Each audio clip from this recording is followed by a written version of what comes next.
So good afternoon, everybody. My name is Catherine, and I am the operations manager for Reverse Rett. I have a daughter of 28 called Georgina who has Rett syndrome. Starting today's meeting to talk about what's going on in the world of gene therapy. In 2023, it's a very exciting year for all of our families, and we're moving into a new era for people living with Rett syndrome. We're all very excited.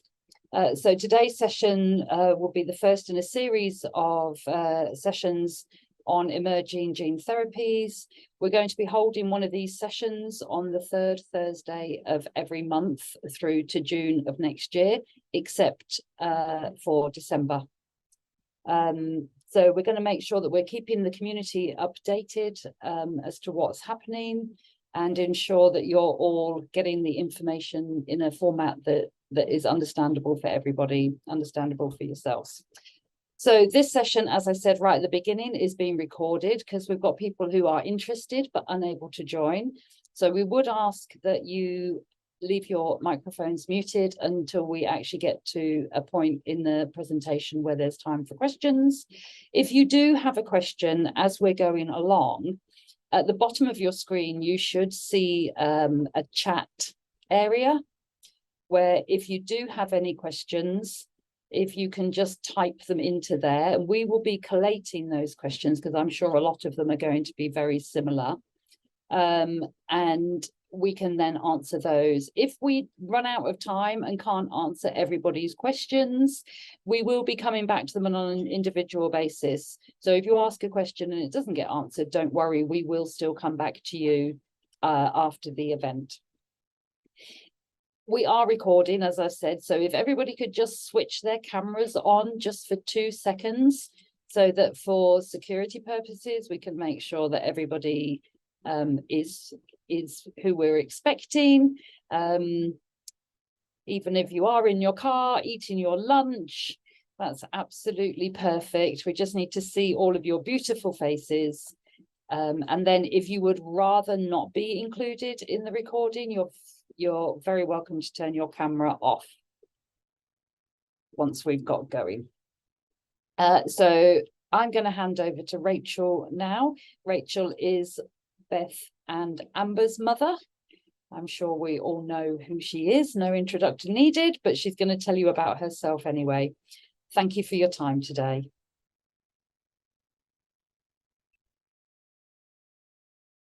Thank you, Catherine, for that kind introduction. So I am Rachael Stevenson, CEO and co-founder of Reverse Rett. And as Catherine says, I am the parent to 2 children with Rett syndrome who are now adults, Amber, my own daughter, and Beth, who's my stepdaughter. I'm also a trustee of the US-based Rett Syndrome Research Trust. I'm not a doctor or a scientist, so everything that we talk about today, I'll be delivering to you in layman's terms, which means sometimes things will be oversimplified. But I think that might be welcome information for most people. As Catherine said, we'll do our best to answer any questions that people have. And if we don't know the answer, we'll find out and come back to you. But equally, there will be things as well that we aren't allowed to talk about, as we are subject to non-disclosure agreements with the industry partners. And so everything that we'll be sharing today is things that are already public information. So Reverse Rett is a patient advocacy and research organisation focused on delivering treatments and a cure for Rett syndrome. We work to bring all the elements together to do this, and that includes funding research, both clinical and lab research. It includes the Rett Registry UK. It includes patient advocacy, so making sure that the patient voice is heard amongst all the stakeholders involved in delivering treatments. It involves supporting, facilitating clinical care where needed, especially the clinical care that's relevant to delivering clinical trials, and then ultimately the delivery of these emerging treatments when the time comes. Okay. We actually have quite a lot to go through today. So after I started to write the program for today, I thought, actually, this could have been delivered in 2 sessions. So we'll have to see how today goes. And then in subsequent sessions, if there's things that we don't cover or it wasn't detailed enough for people, we'll get some of our guest speakers at the next sessions to go into greater detail about those things. So some of it will be kind of repeat information for people. But I think it's really important that we give the overall context, because equally there'll be people who are watching the session who haven't got the background of some of the things. So we're going to cover the difference between drug treatments and the genetic approaches, the overview of the underlying cause of Rett syndrome, which is obviously essential to understanding how you can correct it. And that's what we're focusing on today, is the gene therapy.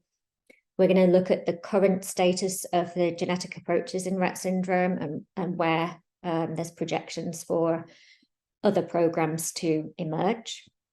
We will look at the 2 programs that are currently in clinical trials, which obviously is Taysha and Neurogene. We will briefly look at the protocols for those. We'll talk about the recent update from Taysha regarding the first patient. And we'll also talk a little bit about work we've been doing to assess UK interest in participating in gene therapy trials when they do come to the UK. So just to recap then, so with the, there's a difference between drug treatments and gene therapy treatments, in that drug treatments are generally aimed at ameliorating one or a combination of symptoms, and these are usually like the secondary symptoms of Rett syndrome, so maybe agitation, breathing, sleeping problems, and just the general how somebody is. Whereas a curative strategy is more trying to address the underlying cause of Rett syndrome and fix it, the problem at the root, and therefore fixing a lot of the different issues facing our people with Rett syndrome at the same time. And so with the drug approaches, those are obviously, we're all familiar with drugs for Rett syndrome, for all the different symptoms. Those are things that people take every day, sometimes twice a day or multiple times a day.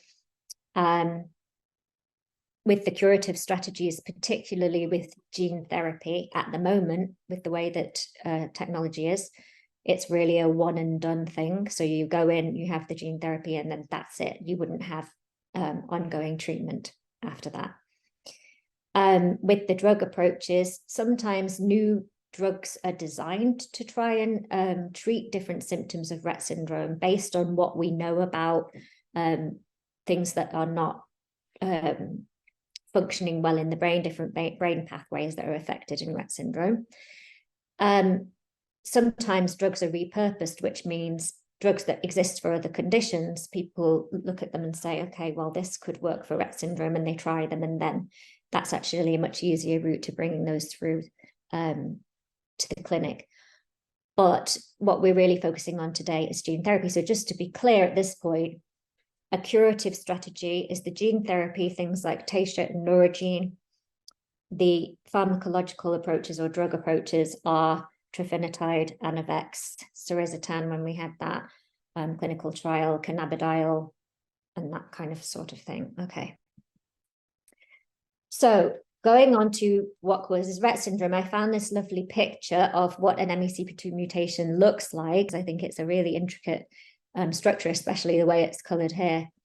But I digress. This point is, it's a lack of this MECP2 protein that causes Rett syndrome.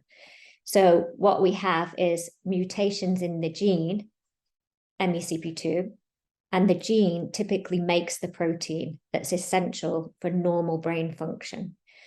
And everybody has MECP2 protein everywhere in the brain. And so the exact function of it hasn't been properly pinned down. So with Rett syndrome, people don't have enough MECP2 protein. With MECP2 duplication syndrome, which many people will have heard of as well, closely related to Rett syndrome, people make too much MECP2 protein. So you have to have the right amount of protein to try and address this underlying cause of Rett syndrome. So what gene therapy does is, gene therapy, basically they take a virus. We're all familiar with viruses after having COVID for so long. The scientists take a virus and they clean out all of the mucky stuff in the virus, and they put in a healthy copy of a gene, and then they send it into a person's body, like this delivery truck. So that empty virus is called a vector. The thing that carries the virus is called a vector. And so they put that back into the body with the healthy copy of the gene in, and it goes in and kind of repopulates all of the cells with healthy copy of MECP2. So I should have said in the last slide, and I'm going to go back and say it anyway. Ooh, hold on a minute. That's not the right slide. In the original experiments that were done in 2007, what they did was they allowed the mice to be born, and the mice had a period of normal development like our children with Rett syndrome do. And then they flick this switch, which they do with the drug that activates this function. And then when they switched the MECP2 back on, even in animals that were in late stage disease, the symptoms went away. And that was the first thing that inspired hope in many of us parents who are old enough and have old enough children to remember when there was actually not really any potential for treatment for Rett syndrome. That was the first kind of time where everyone said, wow, actually something could be done here. But the issue that we had at that point was there was no way to, we didn't have a switch inside the children. So we have to find other ways to put the protein back, which is how we got to gene therapy. So with the gene therapy, typically it's given through this vector, which is AAV9 vector, which is just one kind of virus. And one of the things that's been looked at in Rett syndrome over a period of time through the MECP2 consortium and the gene therapy consortium is to determine what the best delivery method is, because MECP2 is there's so much of it in the brain, and it's so important in the brain. It's important to try and make sure you get as much of that protein functioning in the brain as possible. So there's different places in the body that you can put that in. We'll talk a bit more about that as we move on. For now, what I would say is if you want more detailed information on the science behind gene therapy, we did have a Bitesize last year with Dr. Stuart Cobb, who's now Chief Scientific Officer at Neurogene, where he went into much greater detail about how the products work. So I wanted to show you this video, which people may have seen before, but I think it's useful context, for what we're about to talk about with the in-human trials, to say this is the kind of mouse work that led to these programs. And so this is a video from the Rett Syndrome Research Trust. The mice in the video are male Rett mice. So the mouse moving around was given gene therapy treatment and received healthy MECP2. The immobile mouse did not receive treatment, and the video was taken 4 weeks after treatment. And I think when I first watched a video like this, I thought, well, that other mouse isn't really doing anything. It doesn't really look like it has Rett syndrome, except that it's kind of stuck. But that is kind of the nature of the situation much of the time for our people with Rett syndrome. So I'll let you have a watch and see what you think.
So as you can see, the mouse was exhibiting kind of, the mouse that had had the treatments, exhibiting those kind of, hold on a minute, my video's gone off. The mouse that is having the treatment is exhibiting the kind of normal mouse behavior, okay? So before it had the treatment, it was like the other one. And then after having the treatment, it's kind of going around its habitat and doing all the normal things that mice do. And then the other one is fairly static. And that's the untreated mouse. So this work was done in the lab of Gail Mandel in collaboration with Professor Adrian Bird. And the work was funded by RSRT through the RSRT MECP2 and Gene Therapy Consortia. So these are scientists that have been brought together to share their ideas and expertise, particular areas of expertise, and to try and get them to collaborate on these areas of common interest where there, especially where there were roadblocks about how to get these gene therapies into the clinic, basically. And over the last decade, Reverse Rett has delivered £1.65 million to the MECP2 consortium, that's where Adrian Bird was working, and Gail, and 1.39 to the Gene Therapy Consortium. And so I think it's important to say at this point, thank you very much to everybody who has supported Reverse Rett over the years, because this is the kind of end result of those investments that people have made in time. So I would like to move on now to the current gene therapy programs in Rett syndrome. And we also have left on here, just for the purposes of where things are up to for people, these drug approaches. Can you see my cursor, Wesley, or not? Yeah. So obviously we've got trofinetide there, which is a drug approach. And you can see here that they had finished their clinical trial last year and they were going towards regulatory approval. And then actually in 2023, this was approved by the FDA for use in America, this drug, which is now called Daybue. Anavex, we've had an Anavex children's trial here in the UK. And we've had an Anavex adults trial here in the UK. So those were underway in the last couple of years. And then in this year, they're no longer actively recruiting, and they will probably soon be going towards the regulators to, they'll be collating all the information that they have, all the data that they have, and taking those forward to regulators for approval. Then we have the Taysha Gene Therapies, who last year were moving towards regulatory approval for clinical trials to go ahead. And then this year, clinical trials started in Canada. Neurogene, who are in the same position. So their clinical trial is due to begin soon in the USA. University of Pennsylvania, which is still an academic program. So the, as I was saying a few minutes ago, the Taysha program and the Neurogene program basically emerged from these consortia that were put together by RSRT, which Reverse Rett financially supported over the last decade. So Taysha has come out of the work of Steve Gray, who's in Texas, who is part of the gene therapy and MECP2 consortia. And the Neurogene work came out of the lab of Stuart Cobb, who was based in Glasgow and is now in Edinburgh. And Professor Bird's work is, we have to say, integral to everything that's happened in terms of these gene therapy programs, because obviously it was his lab that did the first reversal experiments back in 2007, but he also crucially developed the mini gene, which is being used in the Taysha program. And then we have some of the other gene therapy companies who have a slightly different approach, which is to reactivate the silent X, or reactivate the healthy copy of MECP2 on the silent X. So reactivating the silent MECP2. And the projection is that for these two companies, Herophilus and Alcyone, that they will start trying to move into clinical trials in 2024. So this is the good news, really, is that by this time next year, potentially, or at least by 2025, we could have 4 active curative gene therapy trials for Rett syndrome. I'll just check I didn't want to say something else about this. Okay, that's good. So as I said, the Bitesize trial is based on the work of Steve Gray at the university in Texas, and using Adrian's mini gene. And they use a technology called myRare to regulate the amount of MECP2 protein that can be expressed. And so that's how they've managed to get into this position, because for many years, all of the scientists were struggling with this issue of overexpression. And so this myRare technology regulates the expression of protein, and just to make sure that we have just the right amount being expressed, and so that it's not toxic for patients. As we've said, they have the adult clinical trial underway in Canada at the moment. And then we have the Neurogene program, which is based on the work of Stuart Cobb and Adrian Bird, both now at University of Edinburgh. And they use another kind of technology called the exact technology, which is their way of regulating the MECP2 expression.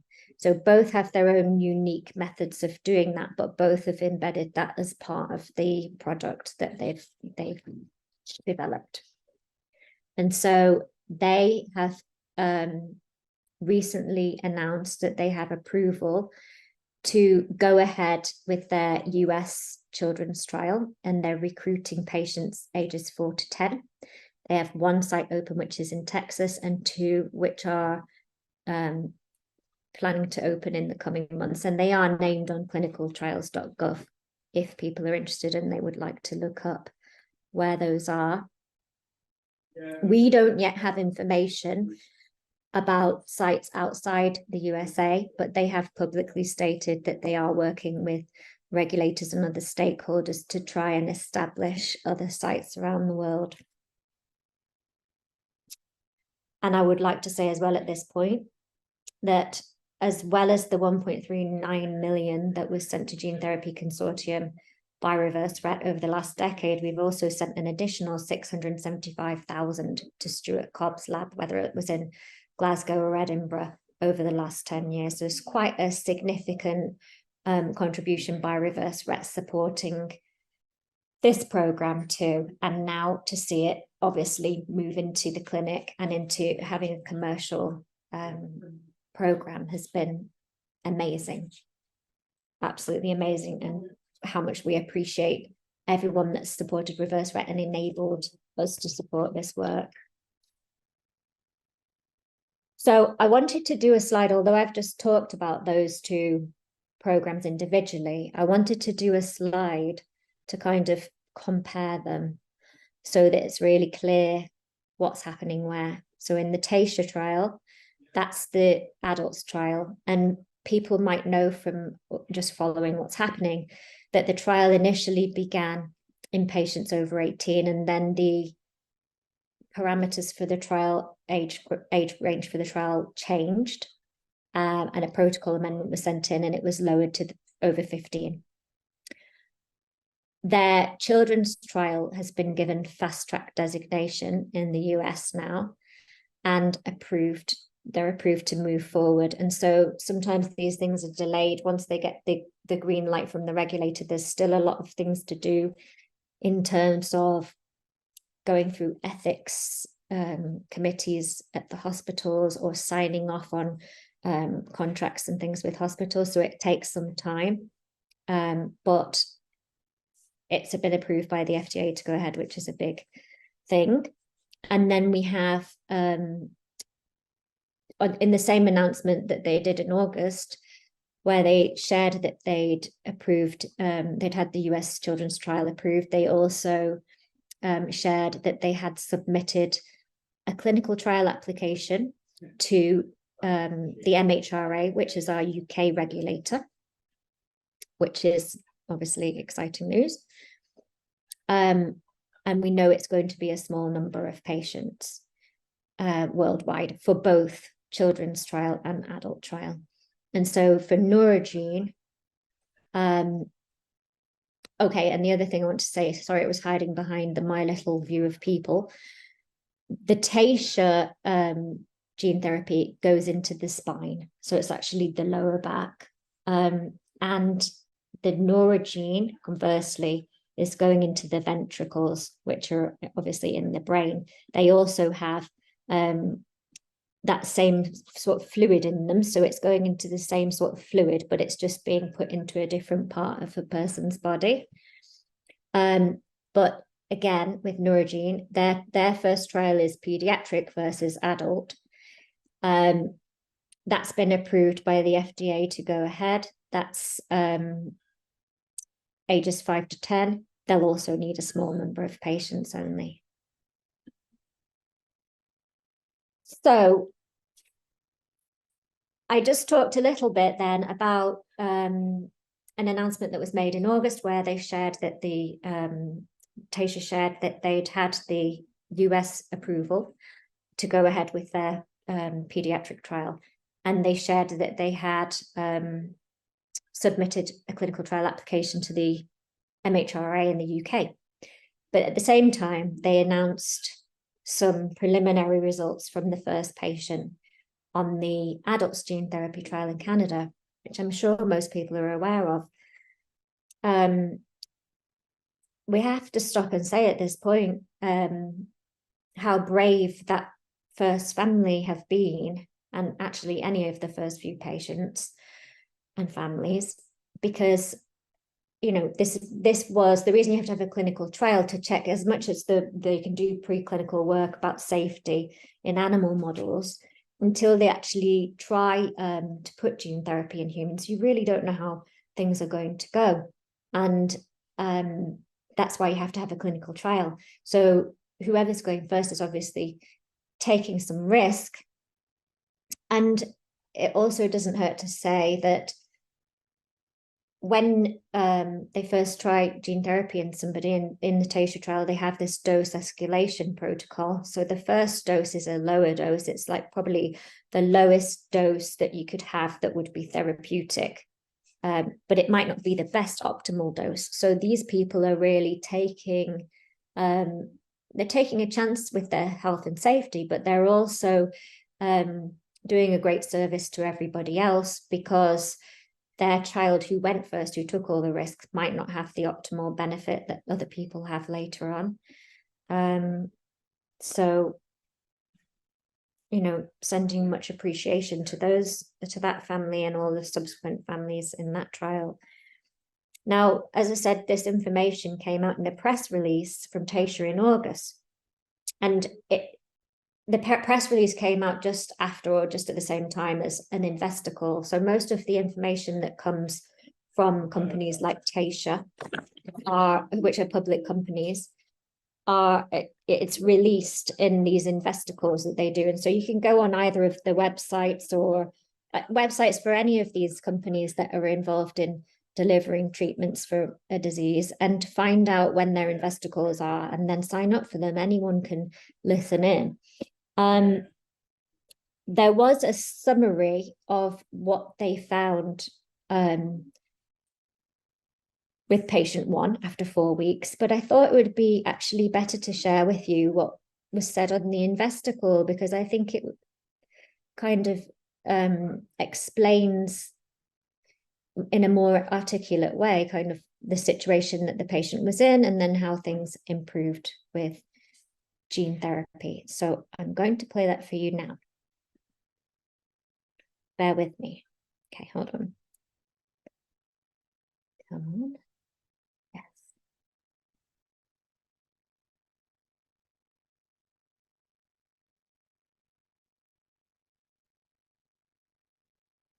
We have seen a well-tolerated safety profile in the first adult patient with no treatment emergent Taysha 102 related serious adverse events as of the 6-week assessment post-treatment. Due to the severity and progressive nature of the disease, we did not expect to see efficacy in adults with Rett syndrome, particularly in patients with stage 4 of Rett syndrome, the late motor deterioration stage, which is the most advanced stage of the disease. It typically begins around 10 years of age and can last for years or decades. It's marked by reduced mobility, muscle weakness, joint contractures, and scoliosis, and can lead to the inability to walk. However, it is evident that we have seen improvements in efficacy as early as 4 weeks post-treatment in the first stage patient with severe stage 4 Rett syndrome dosed with Taysha 102. Specifically, the principal investigator of the REVEAL trial observed clinical improvements in multiple domains, including autonomic function, vocalization, and gross and fine motor skills. To provide you with clear and collective picture, prior to treatment with Taysha 102, the patient was in constant state of hypertonia. She had limited body movement, required constant back support, and had lost fine and gross motor function early in childhood. She has not been able to sit unassisted for over a decade. 4 weeks following treatment, we have observed improvements in breathing patterns and sleep quality and duration, including the normalization of nighttime behavior. The patient's vocalization has also improved with an increased social interest. Moreover, video evidence demonstrated the patient's improvement in gross and fine motor skills, including the gained ability to sit unassisted for 3 minutes for the first time in over a decade. The patient also demonstrated the ability to unclasp her hand and hold an object steadily for the first time since infancy, as well as use her fingers to touch a screen. The clinical improvement demonstrated in key efficacy measures 4 weeks post-treatment provides supportive evidence that reinforces these clinical observations. Specifically, we measured Clinical Global Impressions Improvement, or CGI-I, which is a scale that has been adapted to Rett syndrome. It is a clinician-reported assessment of overall improvement following treatment, and it accounts for key aspects of the disease, including language, communication, ambulation, hand use, attentiveness, eye contact, seizures, and autonomic function. CGI-I uses a 7-point scale, with 1 being very much improved and 7 being very much worse. With the first patient, 4 weeks post-treatment, an overall score of 2 indicating much improved was reported. Additionally, the Clinical Global Impression Severity Scale, or CGI-S, is a clinician-reported assessment of the overall severity of a patient's illness that uses a 7-point scale, with 1 being normal, not at all ill, and 7 being extremely ill. At 4 weeks post-treatment, a 1-point improvement from the baseline score of 6, indicating severely ill, to a score of 5, indicating markedly ill, was demonstrated. Notably, the Rett Syndrome Behavior Questionnaire, or RSBQ, which is a 45-item questionnaire that assesses Rett syndrome characteristics, demonstrated a total score improvement of 23 points from the baseline score of 52 to a score of 29 4 weeks post-treatment. Specifically, the RSBQ subscale total scores demonstrated the normalization of nighttime behavior, as well as improvements in breathing, general mood, and hand behaviors post-treatment. The seizure diary demonstrated no quantifiable seizure events through weeks post 5 weeks treatment. There was no marked changes 4 weeks post-treatment in the Revised Motor Behavior Assessment, or RMBA, which is a 24-question clinical reported scale measuring disease behaviors of Rett syndrome. In addition to these measures, we are collecting a plethora of data and measuring various endpoints per the protocol. Data collected will further inform our thinking relative to optimal primary endpoint selection for registrational study purposes. The critical takeaway here, though, is that the positive efficacy response seen in validated measures in the first adult patient dosed with Taysha 102, coupled with the improvements observed in autonomic function, vocalization, and fine and gross motor skills, are encouraging, and we believe support the therapeutic potential of Taysha 102. Moving forward, We intend to provide additional clinical updates on the REVEAL trial quarterly. We expect to dose the second patient later in the current quarter and anticipate continued dosing of adult patients throughout the second half of the year. We have also initiated efforts to expand our clinical evaluation to children with earlier stages of disease progression and recently received IND clearance from the FDA to initiate clinical development of TSHA-102 in pediatric patients. We have also submitted a CTA to the MHRA for TSHA-102 in pediatric patients with Rett syndrome. Okay, so I need to just turn my sharing back on, but I hope that that was helpful information and good to hear from the horse's mouth, so to speak. So basically, you know, when they began this clinical trial with the dose that they were beginning, they actually were just looking for safety information, and that's been the purpose of this clinical trial in the first instance. But they actually have seen efficacy. So, as he said, you know, they didn't expect to see efficacy, especially in this particular group of patients who are more severely affected. But they did see efficacy, and they've seen it after 4 weeks. And so the person has been seen as much improved, and you've heard some of the scores there.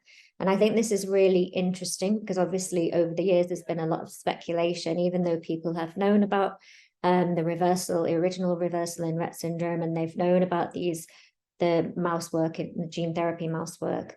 There's still been a lot of speculation about whether or not gene therapies might make any impact in older patients.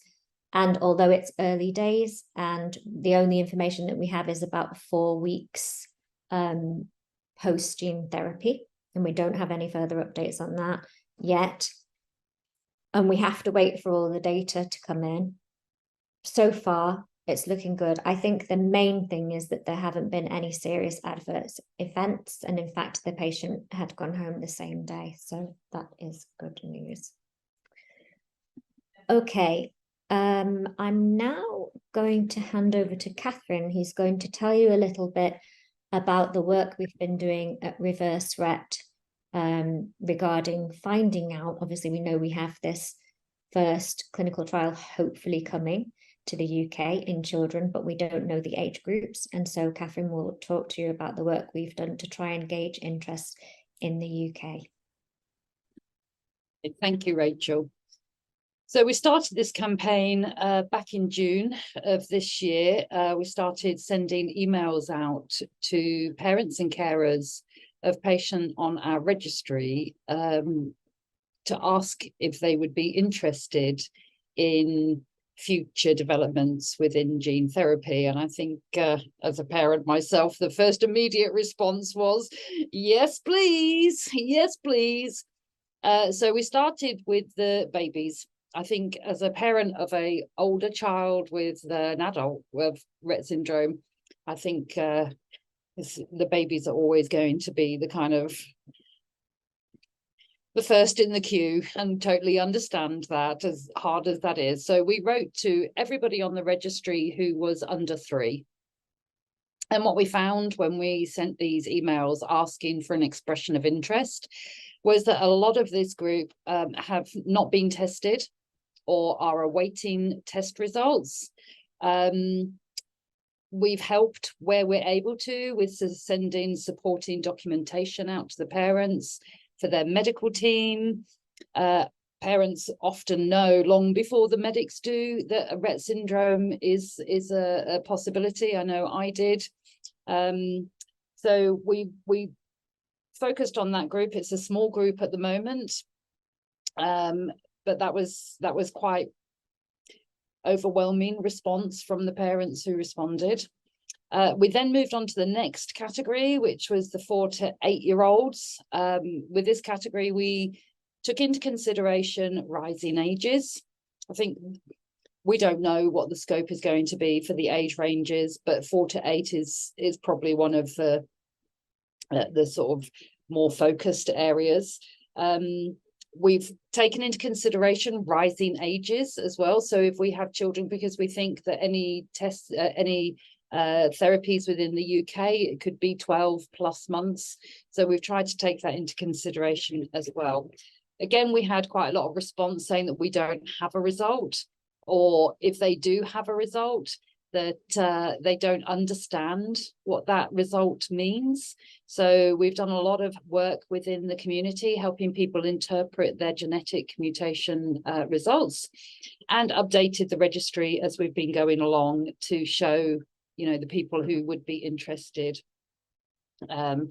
Not having a test result does not negate you from any potential trials, but it does certainly move the process along, and it's a clearer process if we do have mutation results when it comes to active gene therapy. So we have supported parents, we've helped where we can with referrals. The next two categories that we looked at were the 9 to 12 and the 13 to 18. Most of this group have got test results. We are still getting people of an older age and adults that don't have a positive Rett diagnosis. So we are always working with these families to help them. And then the last category that we're going to be writing to is the adults in the community. We aren't currently anticipating an adult trial, as I said at the beginning, but the parameters for clinical trials change quickly all the time. We saw that with the Taysha trial, where we thought it was going to be adults only, and then very quickly that changed to 15 plus. So just because currently it's not in scope doesn't mean that that will always be the case. We did think that it was important to kind of get an understanding of people's interest. So that's why my next job next week is to start mailing out to all of the adults on the registry. The reason we're doing this, as well as to find out people's interest, is to show to stakeholders that there is a clinical need in the United Kingdom for this genetic work. And we're working with all parties to make sure that that becomes an eventuality. So thank you for everybody who has responded, and we're working hard behind the scenes to cover everybody. So thank you. Back to Rachel. Thinking about what Catherine just said, obviously, if you're registered and your child is below 19, you will have received one of those emails about expressions of interest. If you're not registered, you won't have received anything. And as people have signed up for this webinar, we have actually cross-checked with the registry who's registered and who isn't. And there's a great many of you who are not registered. And so maybe, I think sometimes people forget if they registered or not. And we know that because people try and re-register sometimes. If you don't know if you're registered or not, please message us. You can do it right now, or you can do it after this. You can email any of us at our first name at reverserett.org.uk for help with this, because this is how we reach people. This is how we reach people to say that there's clinical trial opportunities. This is how we know who to, pass on to clinicians when clinical trials opportunities arise. Even if we're not formally recruiting for clinical trials as we have done before, we are the clinician's gateway to people being screened, basically. And so it's really important that people are registered for that reason. It's also really important that people are registered because when we go to the regulators to tell them, okay, there's these emerging treatments for Rett syndrome, the company will say this is what the treatment does. But we'll be saying why it's important to our patient population and the difference that it will make to families and what the current situation for families is. But also when the regulators and payers are looking to decide whether or not, first of all, whether a treatment is approved, then whether or not it's recommended for NHS England or the relative bodies in the other 3 nations, to fund, is they want to know, is your assessment of the number of patients living with Rett syndrome in the UK, is it validated by the information that you have. So at the moment, we think we've got about, I would say 30%, just shy of 30% of the patients that we're estimating are in the UK, which is not enough. And the reason that they want to know, you know, have you accounted for sort of 90% of your patients is because if they're agreeing to fund a therapy that's, you know, £2 million, okay, they do that. They do agree to fund these very expensive therapies, but they want to make sure there's not going to be another 5,000 patients coming out of the woodwork. So they need to make sure, we need to try and make sure that we have as many patients as possible accounted for. Not only that, we want to try and make sure that when these treatments do become available, that everyone has access to them. So if you think, and you know, Catherine has alluded to this a little bit in her last slide, there are patients with Rett syndrome, particularly those that were diagnosed before the year 2000, before sort of 1999, when the mutations in MECP2 were found to be causative of Rett syndrome, and that's when the genetic testing kicked in. But people who were clinically diagnosed before then often didn't get, never got a genetic test. And so those patients may just not have access to the emerging treatments unless we know where they are. So we need to kind of root out where these missing patients are, really.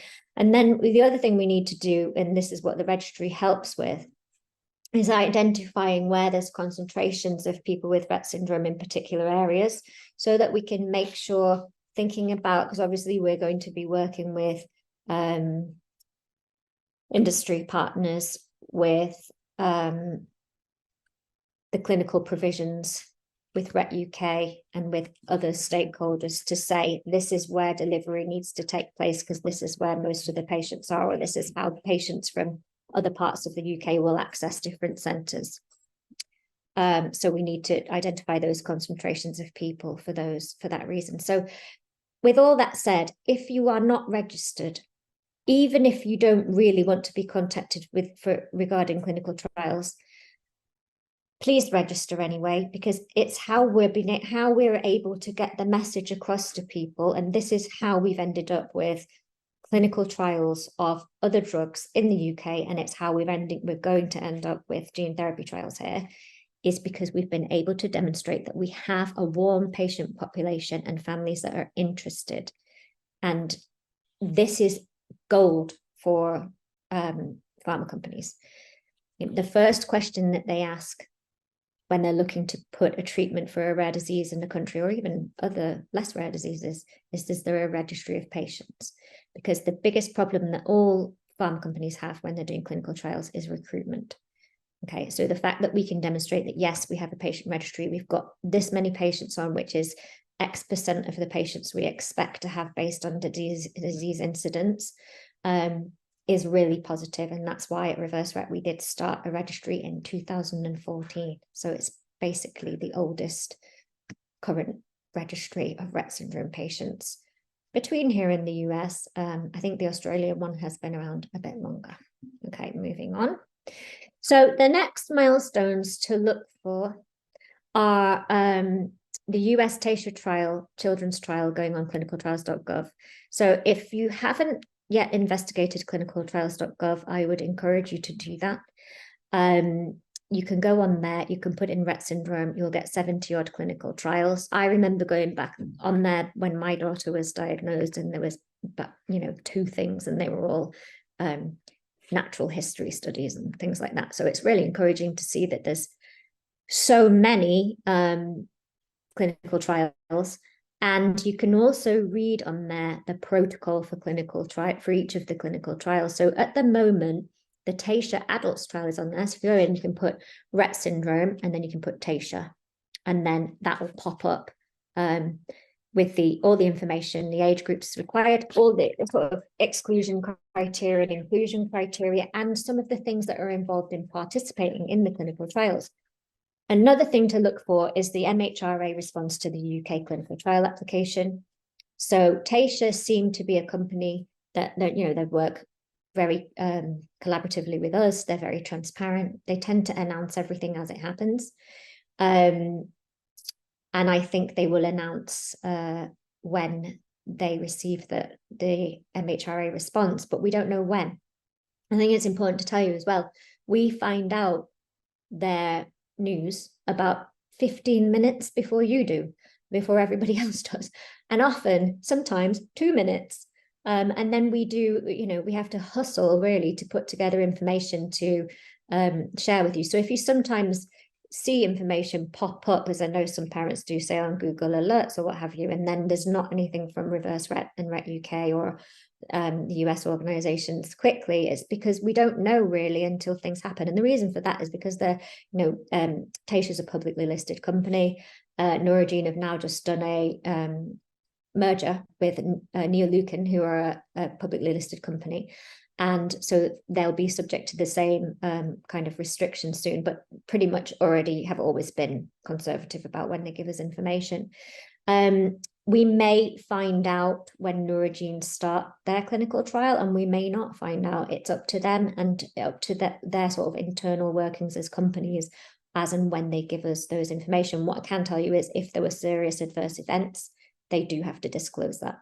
So those are all good things to look for. Another thing to look for is, if you remember a few slides ago when we talked about the programs that are in development, we may hear something from Alcyone about their emerging clinical trial. We have been in touch and reached out to them to have some contact with them in terms of patient advocacy, but we've not heard back yet. Hopefully that will be happening soon. And now I can see there's a lot of things in the chat, and I'm wondering if they're questions. So I'll hand over to Catherine for questions. Thank you all. I think the question that's always on most of us' mind is when's it coming? It's a bit like Christmas. It is coming, but it's not just yet. So we've had a couple of questions. The first one was from Rana. Rana, you've explained that you're asking, is it possible to be on the registry if you're outside of the UK? A simple answer is yes, of course. You can register on the registry. You can enter your child's or your grandchild or your niece, whoever you're registering for, you can do that. As to participating in UK trials, if you are living outside of the UK, then you're currently not eligible. But I notice at the bottom of your message that there is the potential to relocate. And I think if you are living in the United Kingdom and are registered as such, then you would potentially fall within the scope of a trial. But because we just don't know at this point in time what any of those entry requirements would be, I couldn't say yes or no, but certainly register. We will stay in touch with you. And so if I could just speak to that for a minute, Catherine. My understanding is with both companies, you have to relocate to where the trial site is, to within, and they're varied slightly, each of them. And I'm going off the protocol for Taysha, which is for adults at the moment, because we haven't seen a children's protocol that we're allowed to share anyway. And Neurogene as well. I think you have to relocate in both instances, and it's for a period of months. I don't know if you're typically resident in another country, if you would be eligible for these trials. I doubt it, but we have had clinical trials where they didn't mind people coming from overseas. And we did actually bring people over, because, it's very hard. I think it's important to say that it's very hard to get, because there's so much involved in the inclusion and exclusion criteria, so much involved in the screening process, that you probably need 6 or 7 patients, if not more, for every patient that goes through for the gene therapy trial. because there's so much to work through, and especially in the younger age groups. So what we've found when we've done recruitment for Anavex is recruitment in the older patients was a bit easier because they're more stable, whereas the children, the symptoms vary so much, and frequently they would have bad periods or have to start new medications, and then they would have to delay their entry or just not enter at all. So for all clinical trials, pretty much you have to have several months of stable medication regimen, which means not any new meds or dropping any meds, but also no dose changes, which most of us here know, as your children with Rett syndrome get older, especially if they have seizures, you're adapting the dose quite often. So it is important to register anyway, though, and I'm happy. We're all very happy to have people register from overseas, and that helps us as well because we're able to then say to companies, there's also concentrations of parents in these countries as well. Thank you, Rachel. And I think you're going to need to answer this one as well, because Mark has asked, what are your international reciprocal organizations, specifically in Canada and the US? And I'm not sure what you mean with what are your international reciprocal agreements, but agreements or relationships, or what does it say? Organizations specifically in Canada and the US. Mark, can you clarify that for us, and we'll see if we can come back to it. We also have Kylie is asking, is gene therapy a short-term treatment with long-term results, or is it something that would require regular sessions of treatment throughout the young person's life? So for these gene therapy programs, there are one and done approaches, which would mean you go in and have them and then you finished, basically. So if you're on the clinical trial, both clinical trials protocol is long, and I mean 5 years or something like that. So that you're having tests and going for study visits for a long time afterwards. Obviously, they want to see what the long-term outcomes are. But when we move into a period, hopefully, where these treatments are being delivered, there will be treatments that people go to hospital and have. Perhaps they'll have an overnight stay and then they'll come home. There is a period before that they have to take immunosuppressants. So on both of the trials, there'll be different protocol about drugs and, even potentially some short periods of isolation or just, less activity going on. Yes, so literally just one treatment, yes. And then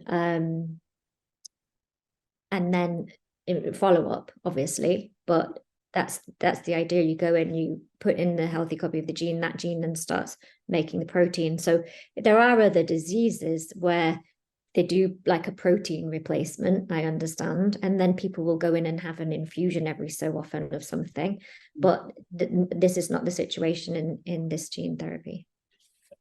So Mark has clarified, he was wondering who are the reciprocal organizations in Canada and the US? So we work quite closely with the Rett Syndrome Research Trust, RSRT, and the Canadian organization I've forgotten the name of, but I think there's only one. I don't remember it either. ORSA. We'll find out for you, Mark. And Ontario Rett Syndrome Association. Ontario. We're obviously working in collaboration with all the Rett organizations because we're all hoping for the same thing and working towards the same thing. But our closest partners are RSRT in the US in terms of the research focus, and Rett UK here, obviously, in the UK, in terms of trying to make sure that we're sharing the same kind of information about these emerging treatments amongst the UK Rett community. Yeah. Okay. We are 5 minutes over, but please bear with us. We just have a couple more questions. So Lolly is asking, are the gene therapy companies expecting an increased positive outcome, or are they anticipating the results seen within the first 4 weeks to be the final outcome? Did the mouse model show any increasing improvement? That's a really good question. Okay, so thinking about the Tasha trial now in adults. So they started with this dose level 1. And as we said, they weren't expecting any efficacy. results and they got efficacy results. So then what they do is they go to an external data review committee. And that committee then has already looked at the data and decided that it's fine for them to go ahead and dose the next patient. And so according to the protocol, I think there's a number of patients, I think there's 3 that are dosed at this lower level. And then after each one, they go back to this external data review committee and find out whether or not, based on all of the information available, which is very extensive, they then decide, can they move on? So when they say they've done 3, when they get to that 3rd patient, they'll look at all of the data again, and then they'll decide, is it necessary to go up? Do the sort of risks outweigh the benefit? Let's see what's happening to people, and then they'll decide.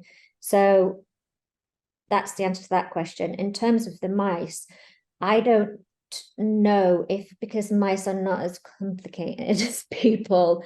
I don't know if you could sort of, I don't know if the information is available of like what score, if there were scores improved. I'm sure it is. But what I would say is they tend to have the normal lifespans, is my understanding of wild type mice after they've had treatment. So thank you. Find that information more specifically and send it to. So my very last question, because I think it's a really good one. Any questions that you've asked, if we haven't actually gotten around to answering them in this session, we will be sending out the video to everybody who's registered. And within that, we will put the questions and the answers that were given. So if your question hasn't been answered, my apologies, but we will come back to them and feedback to you. So the last one is from Peter Foreman, and he asks, would this be covered under the NHS or private funding? And it's why we are asking people to register, get your child, your son, your daughter registered, because that allows us to prove that there is a clinical need within the UK, and it allows us to apply for funding from the NHS. The process basically is that obviously clinical trials have to happen. The first priority of the clinical trials is to show safety, as we keep reiterating. Then it's to show efficacy, that it actually does something that's helpful and doesn't cause any harm. And then the companies take forward applications to the regulators, in our case, the MHRA, to apply for them to approve this as a treatment in the UK. And then after that, the company again, and the company do these things with the intervention also and the involvement of patient organizations. And in fact, all of these bodies find it essential that the patient groups are involved at an early stage. We've obviously been involved in the development of all these programs, giving voice to the patient community for a number of years now, and we continue to do a lot of that work behind the scenes. But then it's a case of going to the payers. So in that case, for England, it's NICE. In Scotland, it's the Scottish Medicines Consortium, and we, along with the company, submit a lot of information about the UK Rett population, about the burden of the illness, which we know nobody likes the way that that's worded, but it's an industry term and a regulator's term. And make the case, basically, because I think it's helpful to say, in America, they don't have the same situation of us in terms of approval. So they have the FDA, that's their regulator, that has to look at whether or not a clinical trial has been effective and what the results are. But in terms of funding, then because they have private health insurance, once the regulator gives it the go ahead, it's then down to insurance companies.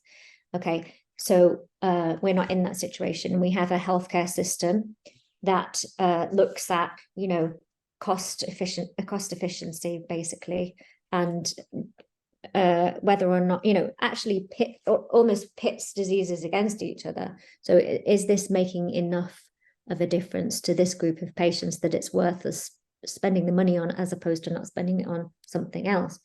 And so it's really important that we can really make the case for Rett syndrome, not only in human terms, but also in terms of the cost savings for the NHS as well in bringing these treatments to patients. And I think we are seeing that regulators appreciate that, because they are, even though they, must be thinking and doing a lot of planning where they're kind of saying this over years is going to cost millions of pounds or dollars, if not more. They're seeing that actually these are we're moving into a time where there's transformational treatments, and people, I was at a conference in Edinburgh earlier this year for neurologists, and a doctor was there talking about another disease in children that there's a gene therapy for, and he was basically saying, welcome to the future. You've been helping patients for so long who are struggling away, and now you're going to be able to transform people's lives, and this is why we all became doctors. And I think that's really positive. But so they are starting to approve these, and they had in fact approved that treatment as well. But it is like everything with Rett syndrome, it's a battle. But it's going to be something that every advocate for Rett syndrome that we have in the UK needs to come together and speak with one voice and make the case to these regulators and payers that our patients need and deserve these treatments, and that it's extremely worthwhile in every sense to provide and recommend funding. Okay. So first of all, I want to thank Rachel for all her hard work in preparing today's presentation, and especially thank all of you for coming along and listening and not judging when we move slides when we shouldn't, and we forget what we're saying when we shouldn't. I just want to remind everybody, as if you need reminding, that next month is October Awareness Month. Our campaign for this Awareness Month is around the registry and information sharing. So you're going to be seeing some more information in our next newsletter as to how you can help and how you can point people towards the registry. I have the last newsletter here.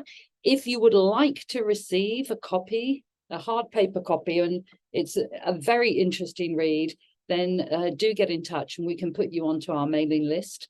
All the news that we've heard in the last quarter is all put into the newsletter as well. And that's it. Thank you very much. If anybody needs anything after today's meeting, or you just want to check that you are on the registry, as Rachel said, drop any of us an email. It's our first names at reverserett.org.uk. and we will always check for you. And I do have some time to stay and answer a couple more, but if people need to leave because it's the end of the session, that's also fine. So if you've got a question that hasn't been answered and you want to stay on, that's fine. And otherwise, au revoir and thank you. Yeah, we're recording, so we'll just continue. Yeah. Okay, do you want me to carry on with the questions then? Why not? Okay.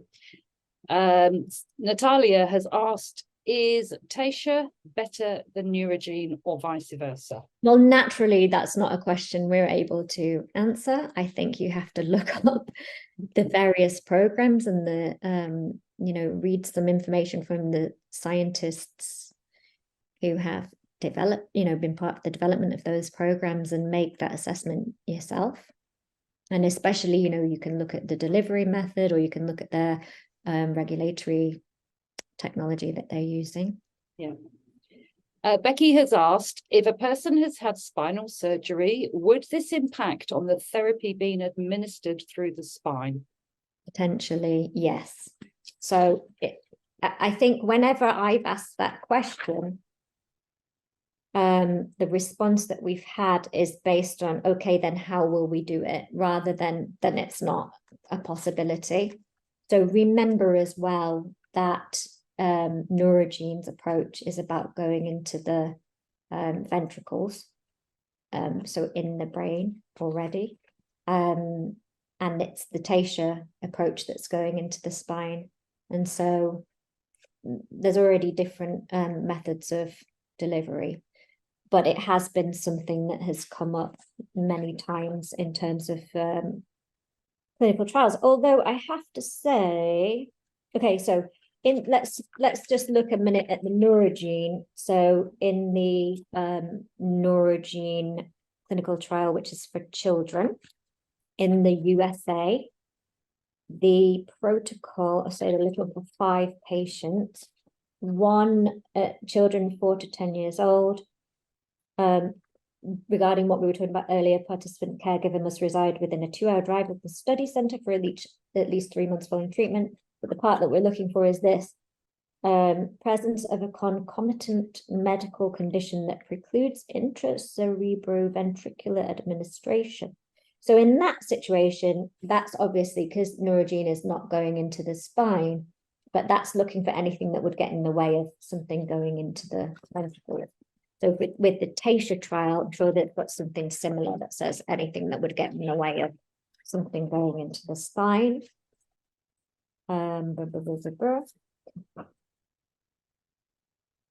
Yeah, participant has contraindications for IT, intrathecal administration of Taysha 1 or 2 or lumbar puncture procedure, or contraindications to any medications required for intrathecal administration. So that, yeah, that is an issue, but I think it's important to say that as far as we're concerned, and certainly this is something we've pushed with industry all along, and they know that it's non-negotiable, anybody with Rett syndrome, whatever their current status or scoliosis status is, we feel should have access to these emerging treatments, and that's always going to be our position. Okay, thank you. Mark has asked, can the amounts of the MECP2 gene be measured at any given point in time in a patient? Are we able to basically test a patient to see what their levels of the MECP2 protein are? I think that is possible. And I think if the question is about post gene therapy, I think that will be done, but it can't necessarily be, I don't know, maybe Debbie, you could answer this. I think maybe when they do the lumbar punctures, they could then assess how much is floating around in the CSV. I don't know,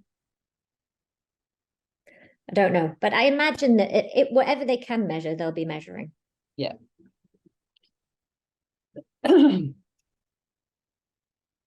That's it. CFS. No, I'm reading. Somebody's asked about timelines with regard to the Taysha study. Do you think the FDA accelerated designation, if it gets faster, assuming all goes well, otherwise, is there any information regarding timelines? Sure.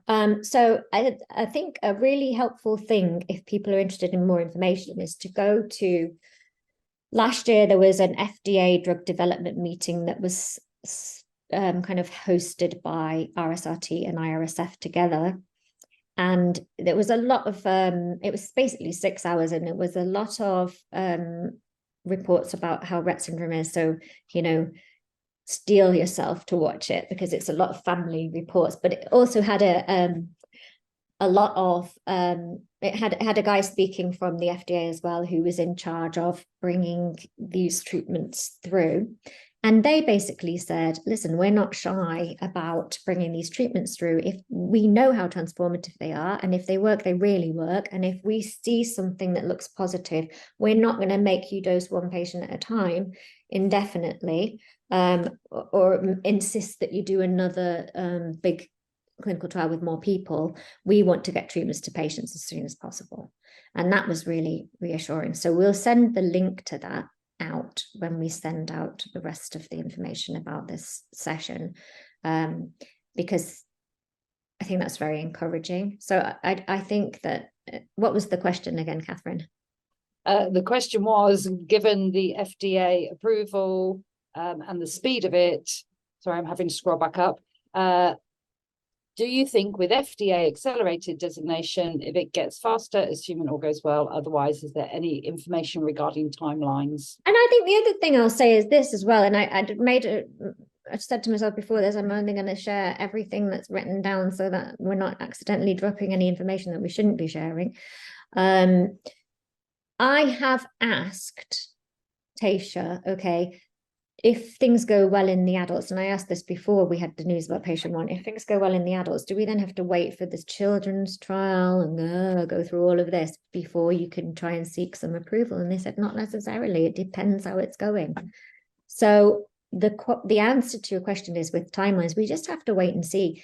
I think the best thing to do, and this is why I did the next milestone slide, is to always just say, right, the next thing to look for is, and we always put that into the newsletter as well, you know, just don't think too far ahead, because each next milestone can change what happens further ahead. It's a really exciting time. We've not got one egg in the basket. We've got a bunch of different things out there. We're always waiting for the next piece of news. The main thing is we didn't get any serious adverse events yet. And as long as we can continue in that, we can, whatever happens, we're now in a position where there's more information coming to the field than there's ever been before for years. You know, as I showed you on the slide with the mouse on, we knew gene therapy could basically reverse Rett symptoms in a mouse 10 years ago. And so to now be in a position where you're saying, okay, now what does it do in people? This is a really pivotal time where we'll have this more information to work with than ever before. So it's all good. This is the final question, and this is from Lolly. She thinks it's been answered, but I think it's worth asking the question. So my husband has just asked, is it known whether the gene therapy is tailored per person depending on the mutation? No, it isn't. Not at this point, no. So at this point, it just fixes, they send in a healthy copy of the whole gene, and it just goes in and fixes the whole thing. So, you know, different people's genetic mutations cause different sorts of problems in the gene, as you know. But we haven't, in this particular approach, there's other approaches where they're going in and correcting the point mutations, but there isn't in this gene therapy. It just goes in and cleans it all up. And that's why it will be something that's effective for deletions as well as different mutations. And B Walker has asked, will this presentation be available after the event? And the answer is yes. Yeah, I hope it's been helpful. And obviously, as time goes on, if people have any more questions, they can email any of us directly, and we'll do our best to answer. Thank you, Byron. So thank you to everybody. Enjoy your weekend, and stay tuned for October's Bitesize. We will be putting the information out on our website in due course. And take care.